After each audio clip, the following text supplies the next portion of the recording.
দেশে হাম ও ডেঙ্গুর মতো কয়েকটি রোগ একসাথে দেখা দিলেও সার্বিক পরিস্থিতি নিয়ে উদ্বিগ্ন নয় সরকার। ওরাল কলেরা টিকাদান ক্যাম্পেইনের উদ্বোধনী অনুষ্ঠানে একথা জানিয়েছেন স্বাস্থ্যমন্ত্রী সরদার মোহাম্মদ সাখাওয়াত হোসেন।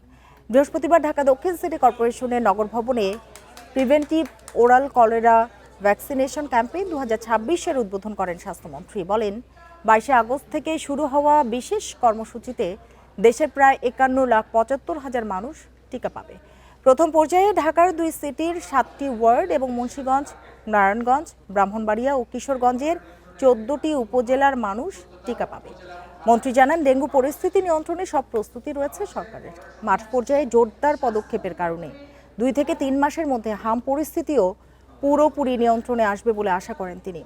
প্রথম ডোজের পর 26শে সেপ্টেম্বর থেকে কলেরা ভ্যাকসিনের দ্বিতীয় ডোজ দেওয়া শুরু হবে বলেও জানিয়েছেন স্বাস্থ্যমন্ত্রী।